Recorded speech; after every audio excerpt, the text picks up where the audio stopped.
Segunda de Timoteo, capítulo 3, versículo 16 al 17, dice así la palabra del Señor: toda la Escritura es inspirada por Dios y útil para enseñar, para redarguir, para corregir, para instruir en justicia, a fin de que el hombre de Dios sea perfecto, enteramente preparado para toda buena obra. Amén. Que Dios nos bendiga a través de su palabra. Amén. Entramos en la doctrina de las Escrituras, que es el primer paso dentro de la teología y de la doctrina, para entender esta gran verdad. La Escritura, la Biblia, es inspirada por Dios. Significa que es palabra de Dios. Amén. Vamos al primer punto que podéis leer conmigo. Las Escrituras son inspiradas por Dios. Biblia significa biblioteca o conjuntos de libros. En la Biblia hay 66 libros, 39 en el Antiguo y 27 en el Nuevo Testamento, repartido en distintas clases de libros. En el Antiguo Testamento está el Pentateuco, que son 5 libros, los históricos, que son 12 libros, los poéticos, que son 5 libros, y los proféticos, que son 17, contando los profetas mayores y los menores. En el Nuevo Testamento están los 4 evangelios, Hechos de los Apóstoles, que es histórico, las cartas paulinas, que son de Pablo, que son 13, las cartas generales, que son 8, de Santiago, de Pedro, de Juan, y está el libro profético, que es el Apocalipsis. En la Biblia hay 1189 capítulos y 31.183 versículos. Más de 40 autores inspirados por el Espíritu Santo. Las escribieron alrededor de 1600 años. La Biblia fue el primer libro en ser imprimido en el 1450 después de Cristo. Ahora mismo se imprimen unos 30 millones de Biblias al año, en su manera completa 191 idiomas diferentes, y en porciones de la Biblia en más de 1090 idiomas. Este libro es el libro más vendido de la historia, ya que cada año se vende entre 5.000 y 7.000 millones de ejemplares. Leemos el verso que hemos leído, que dice: toda la Escritura es inspirada por Dios. Segunda de Pedro 1, 20, 21, leímos ahí todos juntos, entendiendo primero esto, que ninguna profecía de la Escritura es de interpretación privada, porque nunca la profecía fue traída por voluntad humana, sino que los santos hombres de Dios hablaron siendo inspirados por el Espíritu Santo. La Biblia fue inspirada por el Espíritu Santo a más de 40 autores en épocas distintas y en momentos diferentes. Gente de letras, gente no de letras, gente de autoridad y gente de no autoridad, gente que era reyes, otros que eran profetas, otros que eran salmistas, pero todos fueron inspirados por Dios. ¿Qué significa la palabra inspirada en griego? Significa theopneustos, que significa respirada por Dios o soplada por Dios. Los hombres fueron soplados por el respirar del Espíritu Santo para escribir la Biblia. Por eso en ella no hay error o fallo, porque Dios fue quien se encargó en distintos tiempos y épocas de conservar puro el mensaje de la palabra. ¿Por qué la Biblia es inerrante? Que no hay error, que no hay fallo.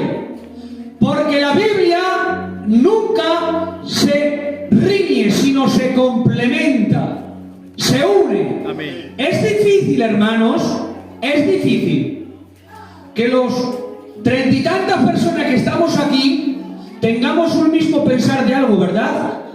Todos tenemos un matiz distinto. Por ejemplo, el Sangar está viendo el móvil y me está viendo a mí. El Dani ahora mismo está viendo el piano. Yo estoy viendo a toda la iglesia, las hermanas ven esta pared y me ven a mí. Estamos en un mismo sitio, pero viendo las cosas de diferente manera. Imaginaros un periodo de 1600 años que qué distintas opiniones y circunstancias vivían los hombres, pero milagrosamente por la obra del Espíritu de Dios, todos coincidieron en la verdad y la eficacia de la palabra de Dios. Ese es el milagro, que el Espíritu de Dios fue cuidando su palabra, fue inspirando a los profetas, inspirando a los reyes, inspirando a los discípulos, hablando por el Señor Jesús, y ahí iba todo guardando poco a poco, apuntando con mucho cuidado. El Espíritu de Dios era mucho más celoso de la palabra que los escribas rabinos, que se mataban con todo el mundo por guardar las reglas, los mandamientos, la Torá, la ley. Sí, el Espíritu de Dios es mucho más celoso de guardar la palabra de Dios que cualquier hombre de Dios, porque Él fue quien la habló, Él fue quien la dirigió. Por eso dice la Biblia en Marcos 13:31, el cielo y la tierra pasarán, pero mis palabras no pasarán. Es más fácil que el mundo se haga añicos a que la Biblia se extinga. Por eso los reyes, por eso los emperadores y por eso los gobernantes que iban y van en contra de la palabra de Dios podrán quemar las Biblias, podrán prohibir el Evangelio, querrán paralizar a la iglesia, sí, querrán destruir ejemplares de la palabra de Dios, pero el mensaje de la Biblia, eso no hay quien lo destruya, eso no hay quien lo apague, eso no hay quien lo paralice, porque aunque ellos levanten murallas, la Biblia se convertirá en terremoto para derribarlas. Aunque ellos levanten fuego impetuoso para paralizar la obra de la Biblia se convertirá en agua y lo apagará. Aunque ellos levanten cárceles para apresar a la Biblia se convertirá en la llave maestra, como Pablo y Silas dentro de la cárcel, para abrir la iglesia de Filipos. Es que este libro no hay quien lo detenga, pues su autor es indetenible. ¡Aleluya! Es el Espíritu de Dios. Gloria. Número 1, es inspirada por Dios. Amén. Número 2, ¿por qué es inspirada? Por los descubrimientos que contiene. Una frase muy actual que vamos a entender. La Biblia, aunque se terminó de escribir hace casi 2000 años, es más actual que el Internet y sabe más que el Google, porque siempre va un paso por delante de los descubrimientos de los hombres y de la ciencia. Amén. Miren, hermanos, Amén. presten mucha atención, no se distraigan. Albert Einstein, sobre el 1900 después de Cristo, descubrió que la Tierra tenía un principio. Milagrosamente, 5000 años hacia atrás casi, Moisés dijo en Génesis 1:1, porque fue el autor Moisés, dice: en el principio creó Dios los cielos y la tierra. Amén. En los primeros versos del Génesis contiene todos los aspectos de la creación: tiempo, espacio, materia y energía. En el principio, tiempo. Creó Dios los cielos, espacio, y la tierra, materia, y dijo Dios: sea la luz, energía. Amén. En el primer verso de la palabra, los primeros versos, Amén, contiene toda la materia para poder crear algo. Amén. Hace muchos años se deducía que la Tierra era redonda, pero en el 1500 Cristóbal Colón afirmó que la Tierra era redonda. Isaías 40:22. Jehová está sentado en el círculo de la tierra. Amén. Que la Tierra colgaba sobre nada se afirmó en el 1968, porque todos tenían teorías, ¿sabes? Hace muchos años la humanidad tenía esta teoría, y era que el planeta Tierra se sostenía en unas columnas que la sujetaban elefantes muy grandes. Parece ridículo, pero era así. Y creían en esa teoría. Pero hasta el 1968, el despegue de la Luna, no descubrieron que la Tierra cuelga sobre la nada. Sin embargo, 26:7. Él extiende el norte sobre el vacío, cuelga la tierra sobre nada. Amén. Amén. En el 1970, con un submarino especializado para poder soportar la fuerte presión del agua, descubrieron que en los suelos de los océanos hay manantiales y fuentes que fluyen. Sin embargo, Job 38:16 dice: ¿has entrado tú hasta las fuentes del mar y has andado escudriñando el abismo? ¿Qué submarino tenía Job para poder entrar dentro de el suelo de la tierra? Mira, ahora mismo el Everest es el monte más alto, ¿verdad? Mide más de 8,5 kilómetros. Bueno, pues han descubierto que en el océano hay un monte más alto que mide alrededor de 10 kilómetros. ¿Qué submarino tendría que tener Job para poder descubrir a 10 kilómetros de la tierra que en la tierra sale y fluye el agua? Pues no tenía un submarino, pero tenía a Dios, que le iba revelando y diciendo el Señor: ¿has entrado tú en las fuentes del mar? En el 1900 más o menos, porque no se ponen de acuerdo, descubrieron que en los mares hay montes, que es lo que acabo de decir. Dice en Jonás 2:5-6: las aguas me rodearon hasta el alma, rodéame el abismo, el alga se enredó en mi cabeza. Y ahora dice: descendí a los cimientos de los montes. Si yo ahora quiero ir a un monte sería: ascendí a los montes, ¿verdad? Pero dice: descendí, porque dentro del mar hay montañas muy grandes. El ciclo hidrológico es que los ríos van al mar, los mares se evaporan por el sol y las nubes reciben ese agua y entonces llueve. Eso lo descubrieron en 1674. Eclesiastes 1:7 dice: los ríos todos van al mar y el mar no se llena. Al lugar de donde los ríos vinieron, allí vuelve para correr de nuevo. Estaba hablando que el ciclo que ellos entendieron y vieron en esa edad, ya no estaba hablando Salomón, porque él era un gran hombre que estudiaba todo. Los que estudian el cuerpo humano no se ponen de acuerdo. ¿Quién descubrió que está compuesto de elementos que tiene la tierra? Unos dicen que fue sobre el 300 después de Cristo, otros en el 500 después de Cristo, y otros dicen hace pocos años con el aumentar de la ciencia. Pero en Génesis 2:7 dice: entonces Jehová Dios formó al hombre del polvo de la tierra y sopló en su nariz aliento de vida, y fue el hombre un ser viviente. En el 1616 descubrieron que la vida se encuentra en la sangre, pero en Levíticos 17:11 dice: porque la vida de la carne en la sangre está. El internet se creó en 1982 y con este descubrimiento pudieron grabar un suceso que ocurría en España y todo el mundo lo podía ver, ¿sí o no? Un suceso que pasa ahora en España, fuerte me refiero, se ve en todo el planeta Tierra.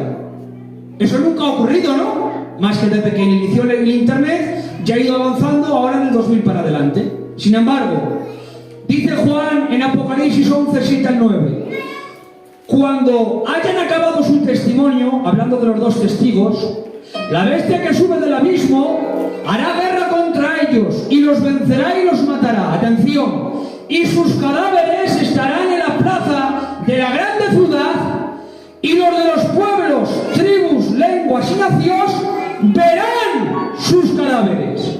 ¿Cómo puede ser esto que Juan diga, en los tiempos que estaban, que un suceso que pasaba en esa ciudad lo iba a ver el mundo entero? Juan, sin darse cuenta o dándose cuenta, estaba profetizando el internet, que un suceso se iba a enterar todos los medios de la comunicación. Por eso dice: toda tribu, toda lengua y toda nación. Y es que la Biblia es uno de los libros más antiguos, pero es el más adelantado de todos. Vuelvo a repetirlo: la Biblia es uno de los libros más antiguos, pero es el más avanzado de todos. Por eso, cuando el hombre se ha emocionado en construir una gran ciudad y ha puesto su primer ladrillo y lo promociona por todo el mundo diciendo: Estados Unidos ha puesto el primer ladrillo, la Biblia se le queda mirando con los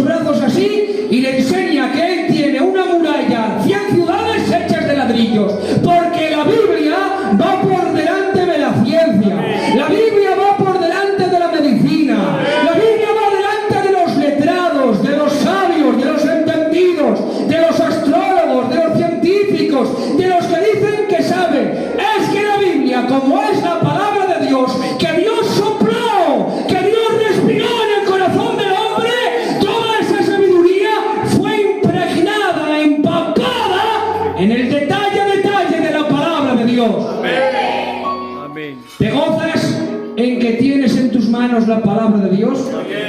Amén. Número 3.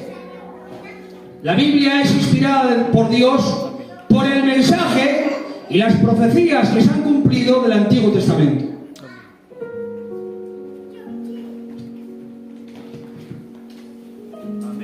El mensaje del Antiguo Testamento es el siguiente. La creación del universo, Génesis 1:1, en el principio creó Dios los cielos y la tierra. La creación del hombre, Génesis 2:7. Entonces Jehová Dios formó al hombre del polvo de la tierra y sopló en su aliento, en su nariz, aliento de vida. La caída del hombre, Génesis 3:6. Y vio la mujer que el árbol era bueno para comer y que era agradable a los ojos, y el árbol codiciable para alcanzar la sabiduría, y tomó de su fruto y comió, y dijo también a su marido, el cual comió así como ella. La promesa de la victoria de la simiente, Génesis 3:15. Y pondré enemistad entre ti y la mujer, y entre tu simiente y la simiente tuya. Esta te herirá en la cabeza y te herirá en el carcañal. Esta simiente es Cristo, que iba a vencer en la cruz el diablo. Amén. Por la ofrenda del Cordero no recibían el juicio por el pecado. Éxodo 12, 26, 27. Y cuando os dijeren vuestros hijos en el mañana, ¿qué es este rito vuestro? ¿Qué es lo que hacéis? ¿Qué es la fiesta de la Pascua? ¿Qué es el Cordero de la Pascua? Dice, vosotros responderéis, es la víctima de la Pascua de Jehová, el cual pasó por encima de las casas de los hijos de Israel en Egipto cuando hirió a los egipcios y libró nuestras casas.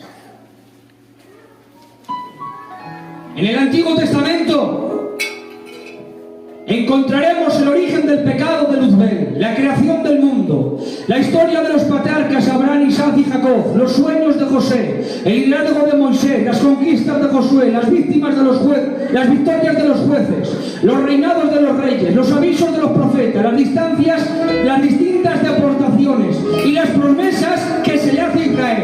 Pero el mensaje central es este: Dios creó al hombre en una perfecta comunión con él en el Edén. El hombre deseó rebelarse y pecó. Dios nos sacó del Edén, pero con la promesa que iban a hacer un salvador de la simiente del hombre, y ese hombre iba a vencer a la serpiente. El mensaje central no es las estrellas y los planetas creados del Génesis, ni tampoco la historia del éxodo de Moisés, cómo más de 2 millones de personas durante 400 años esclavizados salen con plena victoria y fuerza, ni tampoco las victorias de los jueces, no, ni tampoco las profecías de los profetas, ni los reinados de los reyes. El mensaje central es este: Dios creó al hombre, el hombre cayó por voluntad propia, y el hombre quedó separado de Dios con destino y rumbo al infierno. Y cuando Satanás se frotaba las manos diciendo, amén, es verdad que en el cielo no he podido conseguir con mi victoria plena, porque aunque me he llevado una tercera parte de los ángeles, no he podido hacer la victoria que yo quería, que era ser semejante al Altísimo. Pero ahora voy a por la creación de Adán, voy a por el hombre, y lo he manchado con el pecado. Y cuando él creía que se iba a llevar la victoria, dice en Génesis 3:15, y de la simiente de la mujer, ¿qué va a ocurrir? Dime, de esa simiente que tú has manchado, nacerá uno limpio sin pecado y vencerá. Amén. Gloria. Amén. Amén.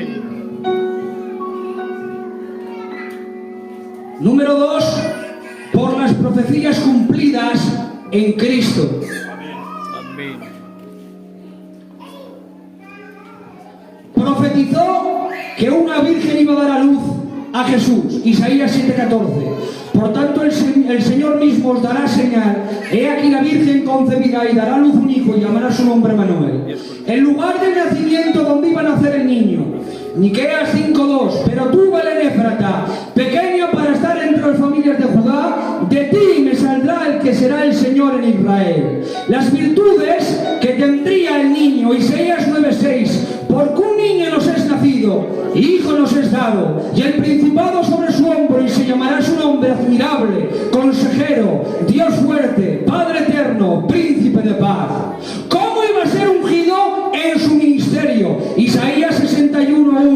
el Espíritu de Jehová, el Señor, está sobre mí, porque me ha ungido, me ha enviado a predicar buenas nuevas a los abatidos, a vendar a los quebrantados de corazón, a publicar libertad a los cautivos y a los presos apertura de la cárcel. ¿Cómo lo iban a recibir la entrada triunfal? Zacarías 9:9. Alégrate mucho, hija de Sión, da voces de júbilo, hija de Jerusalén. He aquí tu rey vendrá a ti, justo y salvador, humilde y cabalgando sobre un asno, sobre un pollino, hijo de asna. La actitud que iba a tomar ante el juicio de los hombres. Isaías 53:7. Angustiado él y afligido no abrió su boca, como cordero fue llevado del matadero, y como oveja delante de sus trasquiladores enmudeció y no abrió su boca. Moriría entre malhechores. Isaías 53:12. Por tanto, yo le daré parte con los grandes y con los fuertes. Repartirá despojos por cuanto derramó su vida hasta la muerte, y fue contado con los pecadores, habiendo él llevado el pecado de muchos, llorado por los transgresores. El dolor que experimentó, Isaías 53:4.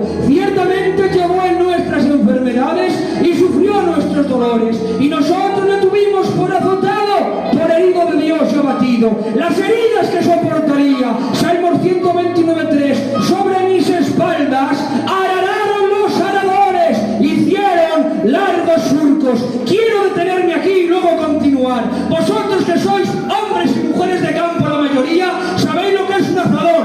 Un azadón sirve para hacer un gran surco y que después en ese surco se metan esas semillas para que crezca. Bueno, Jesús, el Hijo de Dios, se dejó hacer un surco sobre sus espaldas para que en su llaga, en sus heridas, en ese surco que había dentro de él, ese surco fue hecho para que tú y yo entraríamos para poder crecer en el Evangelio. Porque si el Señor no lo hiere, si el Señor no lo golpea, si el Señor no va a la cruz y se deja hacer esos surcos, nosotros que estábamos plantados en otra tierra maldita moriríamos. Pero como Él se dejó hacer un surco, entremos dentro de Él, a través de su muerte alcanzamos vida y ahora crecemos dentro de Él. Jesús, el Hijo de Dios. Amén. Su victoria en la cruz, Génesis 3:15. Y pondré enemistad entre ti y la mujer, entre tu simiente y la simiente suya. Esta te herirá la cabeza y tú le herirás en el calcañán. ¿Cómo iba a ser resucitado? Salmos 16:10. Porque no dejarás mi alma en el Seol, ni permitirás que su santo vea corrupción. Su ascensión al cielo. Salmos 68:18. Subiste a lo alto, cautivaste la cautividad, tomaste dones para los hombres. Iglesia, ¿te has dado de cuenta que cientos de años atrás, que miles de años atrás, estaban hablando de un hombre que aún no había nacido?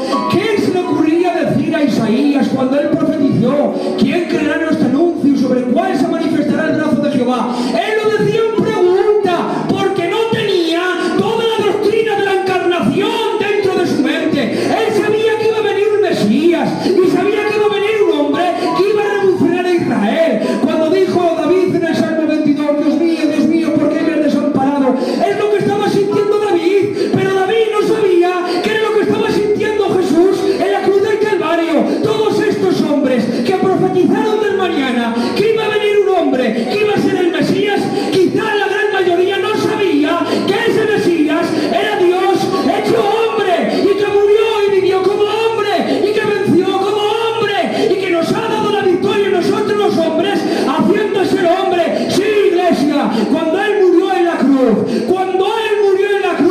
esa ofrenda una vez y para siempre le hizo sentarse. Pero la Biblia dice que en esos 3 días, estando en el sepulcro, la Biblia dice, acabo de decir, dice, no dejes que tu santo vea corrupción. ¿Sabe lo que significa eso? Que en el tercer día el Señor recuerda esa promesa, esa profecía en el Salmo de David, y dice, va a venir el 4.º día y mi cuerpo se va a descomponer. No dejes que tu santo vea corrupción. Lo que está diciendo, puedo resucitarme a mí mismo, porque este mandamiento he recibido de mi Padre. Puedo dar la vida y puedo tomarla. Entonces, ¿qué está diciendo Jesús en este salmo? Ha dicho, aunque yo me puedo resucitar, no quiero resucitarme. Si ves que mi ofrenda ha sido santa, resucítame tú a mí. Y la Biblia dice que en el tercer día Cristo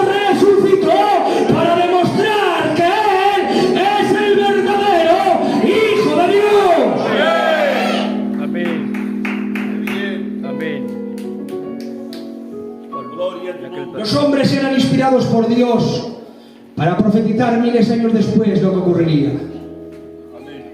Y cuarto,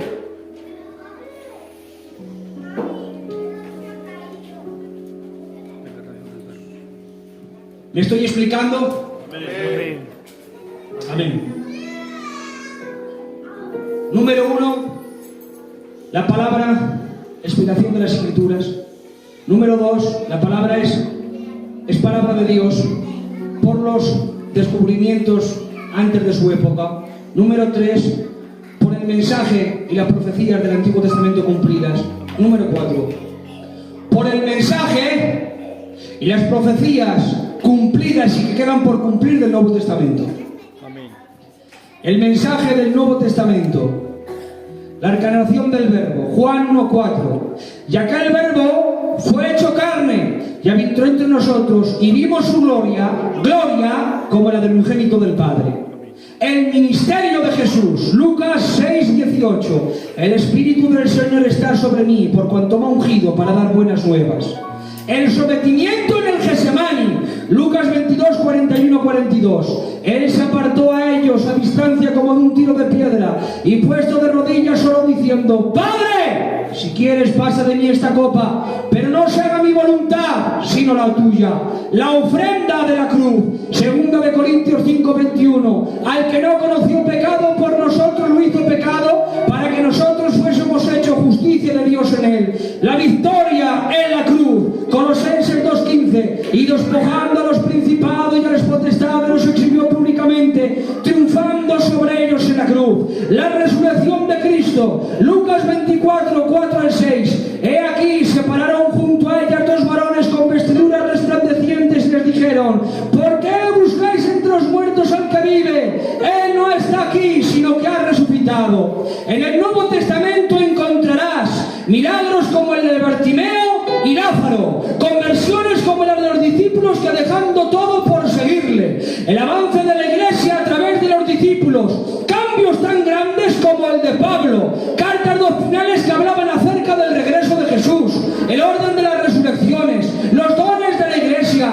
cartas como la de Santiago enseñando la actitud de un cristiano, y la última de las profecías de Apocalipsis revelando lo que ocurriría en el tiempo futuro, cerrando así el canon bíblico. Pero el tema central del Nuevo Testamento es este: Dios se hizo hombre, porque ningún hombre podía cumplir la justicia de Dios y todos serían condenados por sus pecados, pero el león se hizo cordero para morir en la cruz como el cordero en el altar del Antiguo Testamento, que siendo inocente el cordero se hizo sustituto para salvar al culpable, y esa ofrenda fue tan extraordinaria que el Padre resucitó a Cristo mediante el Espíritu Santo, publicando que la ofrenda de este cordero es suficiente una vez y para siempre. En Adán todos mueren, pero en Cristo todos viven. En Adán hay condenación, en Cristo hay salvación. En Adán hay muerte, en Cristo hay resurrección. En Adán se cerró el Edén, en Cristo se ha abierto el cielo. En Adán hay cadenas, en Cristo hay libertad. En Adán hay vergüenza, en Cristo hay confianza. En Adán hay infierno, en Cristo está el cielo. En Adán está separación de Dios, en Cristo está amparados por Dios. ¿Te has dado de cuenta cuál es la diferencia? El mensaje del Evangelio no es predicar de la onda de David, ni predicar de cómo Pedro andó por el mar. El mensaje del Evangelio para esas personas que viven como que si fuese el último segundo, porque no tenemos la vida comprada. ¿Quién te ha dicho a ti que yo mañana voy a amanecer? O que tú vas a decir buenos días a tu esposa, o tú vas a decir buenos días a tu hijo. Nadie tenemos la vida comprada. Por eso el Evangelio tiene que ser claro, nítido, transparente, eficaz. El mensaje que salga de tus labios es este: con Jesús no te vas a hacer rico, con Jesús no te van a solucionar los problemas, con Jesús no vas a cumplir todos tus sueños, pero esto sí que va a ocurrir. Ibas al infierno directamente por el pecado de Adán, pero Dios, que era el león indomable, se hizo de ese cordero por sometimiento a su Padre, y a través de este cordero, tú que ibas al infierno, si te arrepientes, si lo aceptas, si lo amas, si lo abrazas, para no soltarlo, tu rumbo es el reino de los cielos. Este es el mensaje nítido del Evangelio. La palabra de Dios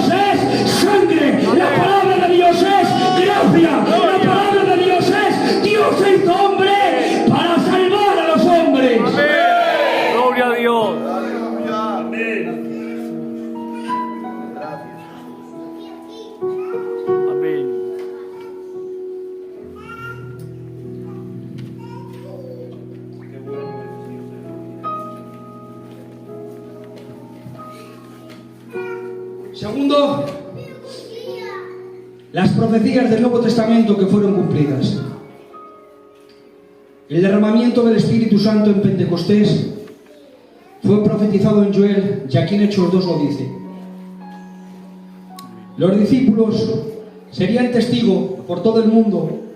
Dice Hechos 1:8, pero recibiréis poder cuando haya venido sobre vosotros el Espíritu Santo, y me seréis testigo en Jerusalén, en Judea, en Samaria, y hasta el último de la tierra. Y esa profecía que soltó el Señor cayó sobre los discípulos y empezaron a predicar por todo el mundo. La expansión de la iglesia entre los gentiles. ¿Sabes que tú y yo somos gentiles? Y gracias a que el Evangelio también fue predicado a los gentiles, nosotros hemos entrado en Cristo Jesús. Amén. Y aparece en Hechos 11, 15 al 18.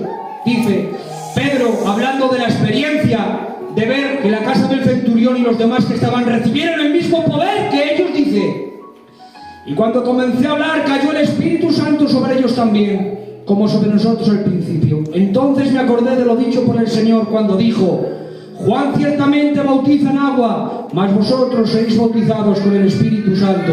Si Dios pues les concedió también el mismo don que a nosotros, que hemos creído en el Señor Jesucristo, ¿quién era yo para estorbar a Dios? Entonces, oídas estas cosas, callaron y glorificaron a Dios diciendo: de manera que también los gentiles ha dado Dios arrepentimiento para vida.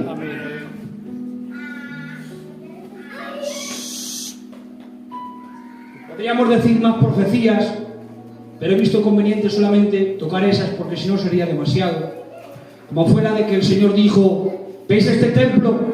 Pues no quedará piedra sobre piedra. Y la Biblia dice que entró un gobernador romano, que creo que se llamaba Tito, que creía los historiadores que en ese templo el cemento que utilizaron para piedra a piedra, ladrillo a ladrillo, era láminas de oro. Por eso él, Tito, separó piedra a piedra buscando ese cemento misterioso que era el oro, cumplido por Cristo, lo que dijo. Amén. Amén.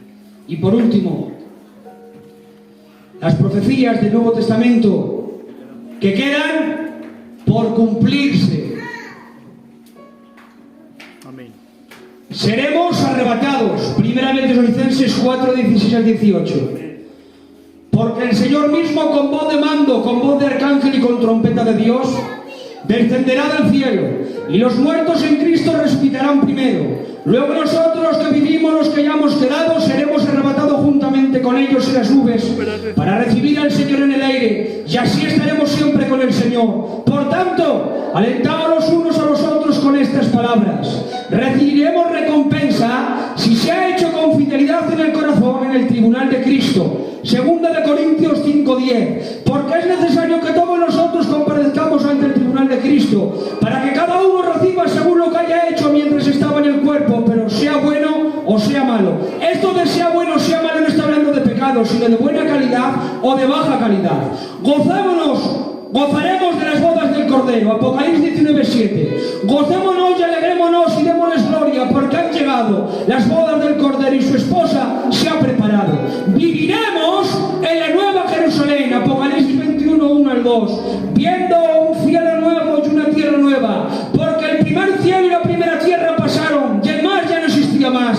Yo, Juan, vi la santa ciudad, la nueva Jerusalén, descender del cielo, de Dios, dispuesta como una esposa ataviada para su marido. Jesús nos pastoreará en el cielo. Apocalipsis 7:17. Porque el Cordero que está en medio del trono los pastoreará y los guiará a fuentes de agua de vida, y Dios enjugará toda lágrima de los ojos de ellos. Seremos consolados. Apocalipsis 21:4. Enjugará Dios toda lágrima de los ojos de ellos, y ya no habrá muerte, ni habrá más llanto, ni clamor, ni dolor, porque las primeras cosas pasaron. No tendremos necesidades físicas.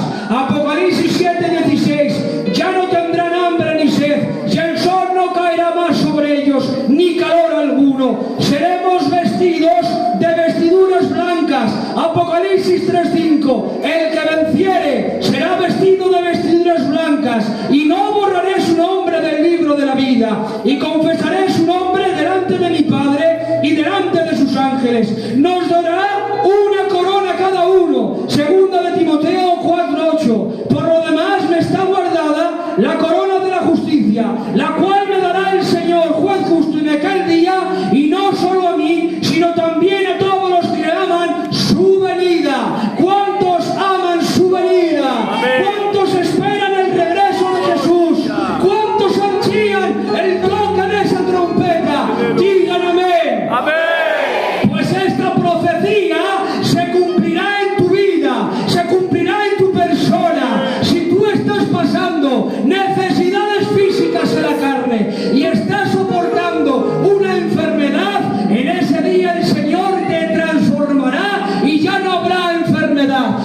tú en la tierra estás pasando dolores psicológicos o sentimentales por circunstancias o traumas, allá serás consolado. Si ha habido en algún momento, en algún pastoreo de la iglesia de John que ha sido marcado por ese pastor, acuérdate de ese pastor que tanto bien te hizo, que tanto te enseñó, que tanto te corrigió, que tanto te hizo crecer. Bueno, pues que Dios bendiga a ese pastor, pero comparado a Jesús, creo que no hay ningún pastor. En el cielo, los pastores los habremos hablado y nos pastoreará el príncipe de los pastores.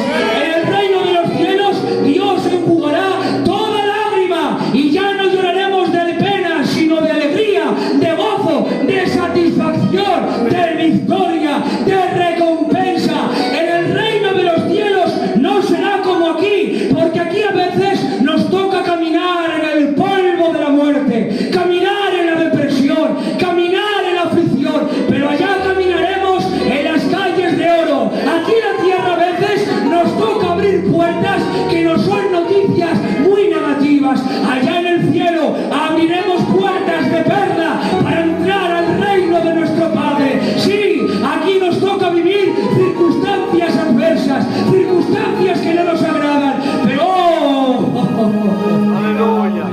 lo que vamos a vivir allá. Amén. Amén. Amén. Lo que vamos a vivir allá excede todo conocimiento. Amén. No hay paisaje tan hermoso que se pueda comparar a un metro cuadrado del reino de los cielos.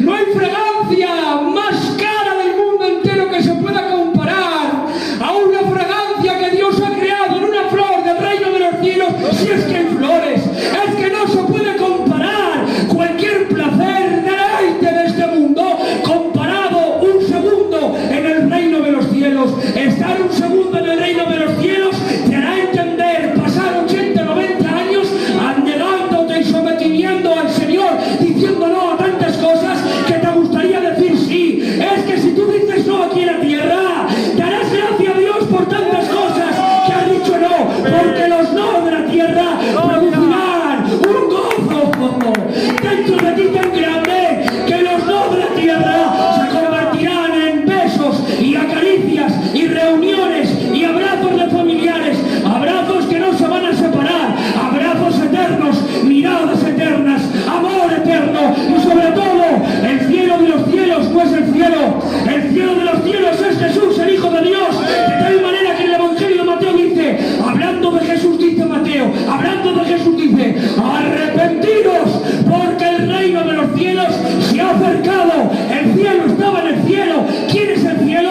Jesús, que se hizo hombre. Y el reino de los cielos es cielo por Jesús. Dice la Biblia que Él alumbra con su luz todo el cielo. Quitas del cielo a Jesús y todo quedaría en oscuridad, todo quedaría en luz. Y si pones a Jesús en el infierno, se convertiría en un cielo, porque el infierno verdadero es no tener a Jesús. Pero qué alegría que tú y yo estamos adelantándonos al reino de los cielos, porque ya tenemos el cielo dentro de nosotros. Por eso los cristianos vivimos un cielo en la tierra, y ir al cielo es la continuidad de lo que ya estamos viviendo. Si te has alegrado aquí porque Dios te ha restaurado, allá también te alegrarás porque vas a abrazar a Jesús. Si te has alegrado aquí porque el Señor te ha levantado, allá te alegrarás porque nunca te va a levantar, ya que nunca te vas a caer, porque en su sangre ya no vivirás más caído. Si has llorado por tus pecados aquí en la tierra, allá no llorarás más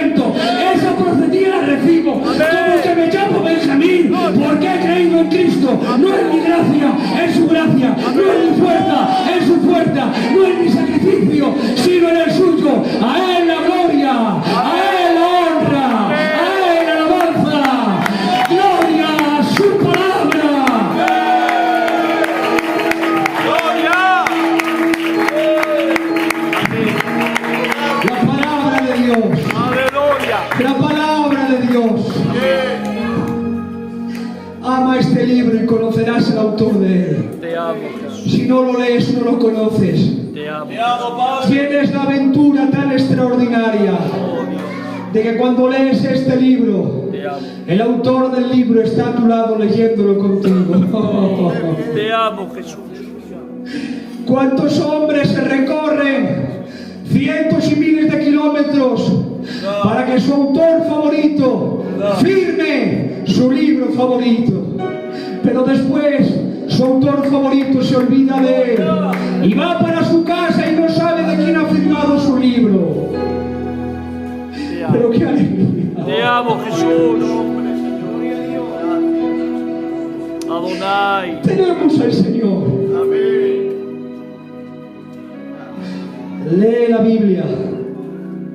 Te amo. Si quieres que Dios te hable Oh, mucho, Dios, te amo. mucho, mucho, lee la Biblia mucho, mucho, mucho. La Biblia, la palabra de Dios. Dale un aplauso al Señor. Aleluya. Saya Joana.